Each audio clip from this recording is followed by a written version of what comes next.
بك نستجير ونكتفي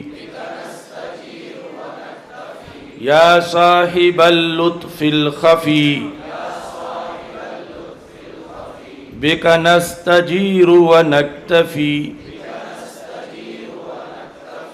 لا إله إلا الله الملك الحق المبين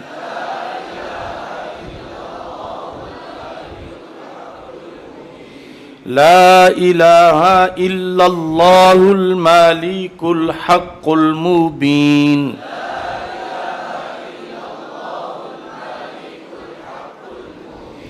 لا إله إلا الله الملك الحق المبين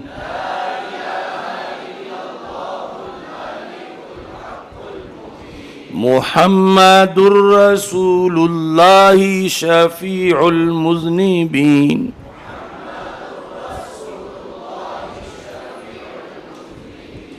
صلى الله على حبيبه سيدنا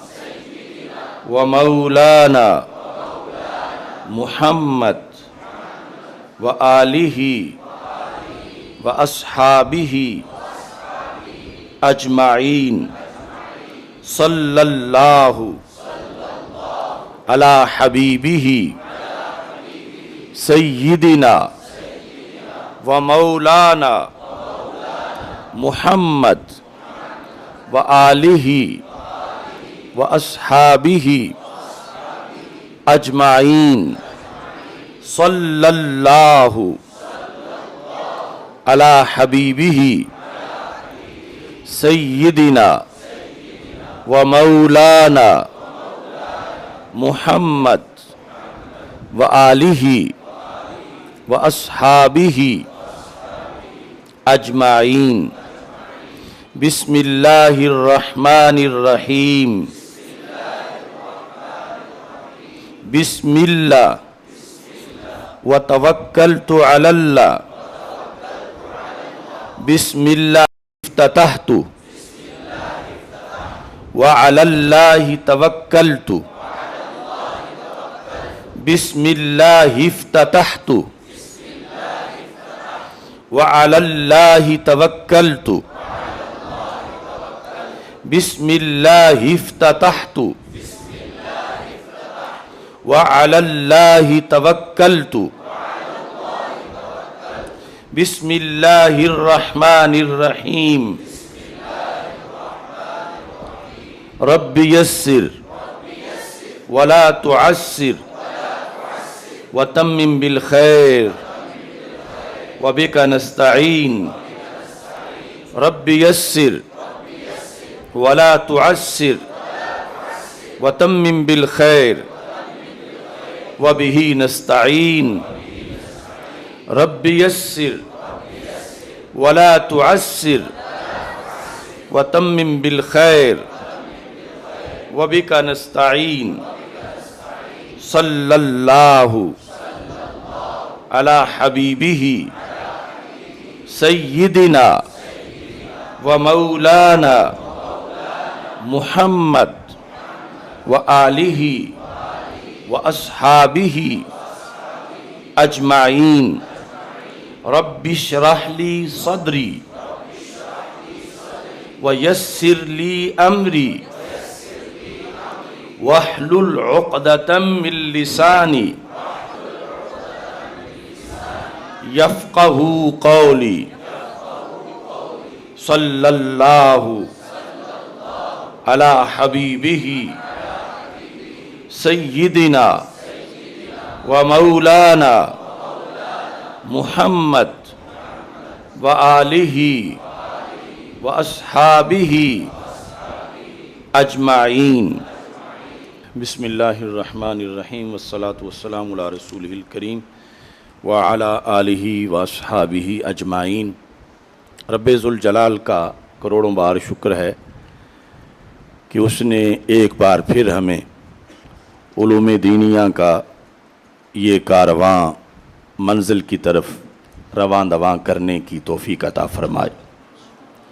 اس کے فضل اور اس کی توفیق کے بغیر ایک قدم بھی نہیں اٹھایا جا سکتا، ایک لفظ یا ایک حرف بھی نہیں پڑھا جا سکتا۔ تو ایک طویل سفر جو علوم دینیہ کا، بعض کا 8 سال کے لیے، بعض کا مختلف کلاسوں کے لحاظ سے، اور رمضان تک انشاءاللہ ختم بخاری شریف تک کا یہ ایک نیا سفر جو شروع کیا جا رہا ہے، اس کا آغاز نہایت ہی اہم ہوتا ہے، اور اس میں سر فہرست بندے کا عقیدہ و ایمان، کہ جس کی وجہ سے ہی نیت کا صحیح ہونا پایا جا سکتا ہے، اور مقاصد کو پیش نظر رکھنے سے ہی انسان کامیاب بھی ہوتا ہے اور آسانی بھی محسوس کرتا ہے۔ سید عالم نور مجسم شفیع معظم صلی اللہ علیہ وسلم، ویسے تو ہر نعمت ہی آپ کے ہاتھوں سے تقسیم ہوتی ہے، لیکن خصوصی طور پر رسول پاک صلی اللہ علیہ وسلم نے علم کا تذکرہ کرتے ہوئے یہ ارشاد فرمایا، انما اللہ معطی وانا قاسم، اللہ عطا کرتا ہے اور میں تقسیم کرتا ہوں۔ تو قاسم نعمت صلی اللہ علیہ وسلم کی طرف متوجہ رہ کر حسن عقیدہ کے ساتھ ہی منزل کو پایا جا سکتا ہے۔ بخاری شریف امام بخاری کے عقیدہ اور نظریہ کے مطابق پڑھی جائے تو پھر ہی اس سے فیض ملتا ہے۔ امام ذہبی نے سیر اعلام النبلاء کے اندر یہ لکھا ہے کہ امام بخاری کا عقیدہ یہ تھا کہ وہ دنیا کے جس کونے میں بھی حدیث پڑھاتے تھے، ان کا یہ نظریہ ہوتا تھا کہ میں رسول اکرم نور مجسم شفیع معظم صلی اللہ علیہ وسلم کی نگاہ رحمت کے نیچے بیٹھا ہوں اور سرکار مجھے دیکھ رہے ہیں۔ اس عقیدے سے بخاری شریف پڑھنا پڑھانا، اس کا ایک اپنا مقام ہے اور اپنی برکات ہیں۔ امام ذہبی نے یہ لکھا کہ محمد بن ابی حاتم جو امام بخاری کے شاگرد بھی تھے اور پرسنل سیکرٹری بھی تھے، انہیں امام بخاری حدیث لکھوا رہے تھے۔ کافی دیر جب لکھتے لکھتے وقت گزر گیا، امام بخاری رحمۃ اللہ علیہ نے یہ محسوس کیا کہ کہیں میرا شاگرد تھک نہ گیا ہو، تو امام بخاری رحمۃ اللہ علیہ نے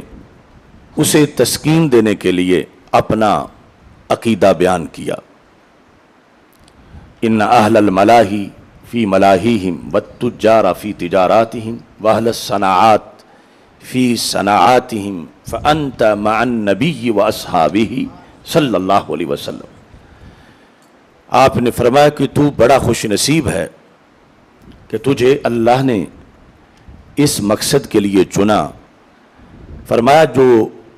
لہو و لعب والے ہیں وہ تو کھیل کود میں، گپوں میں مصروف ہیں، صنعت کار صنعتوں کے اندر، تاجر تجارت کے اندر مصروف ہیں، اور تم کون ہو؟ انت مع النبی واصحابہ صلی اللہ علیہ وسلم، یعنی درس حدیث